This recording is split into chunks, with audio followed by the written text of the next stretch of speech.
God's Big Plan by Elizabeth Caldwell and Theodore Hebert, illustrated by Katie Yamazaki.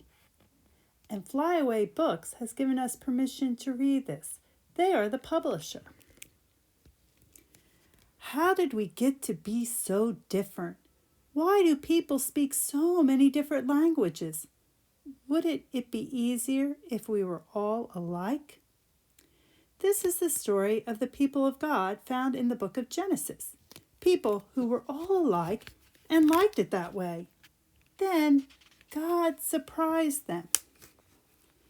When the world started again after the flood, the children, grandchildren, and great-grandchildren of Noah and Naamah and all their descendants moved to a place called Shinar. Everyone in this very large family spoke the same language and lived together in the same place. Because they wanted this to be their home for a long time, they began to build a city.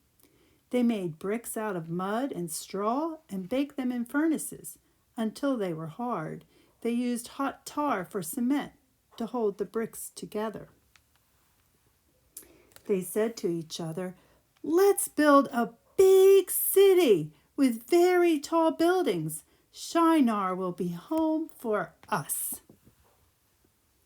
If we build a big city with a very tall building, then we can stay together. This building will be so tall that its top will be in the clouds. It will scrape the sky. Our city and our skyscraper will keep us together forever. They all liked living together in a city where everyone knew one another. They liked speaking the same language. They liked being all the same. God saw them building their city so that they could all stay in one place. God listened to them all talking in the same language, and God said, "If I don't do something, everyone will be just like everyone else forever." God had a different idea, a plan for the world to be full of many kinds of people. First, God gave them different languages to speak. Then, God sent them out to live throughout the whole earth. Because God gave them different languages to speak and different places to live, they didn't finish building their city. If they had, they could have called it Manytown, because that is where the many languages of the world began. Instead, they called that city Babel, because that was their word for dividing one language into many. Just as God created the earth with many different fish, birds, and animals, and just as God created many different things that grow and live on the earth, so God created people. We speak many different languages. We move about in many different ways. We eat different kinds of bread.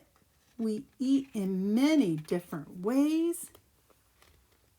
We live nearly everywhere on the earth. We come together to worship in many different places. The people who were building Babel had a little plan to stay together, but God had a bigger plan. God wanted to fill the world with different languages, different people, and different ways of living. And that's what God did. Amen.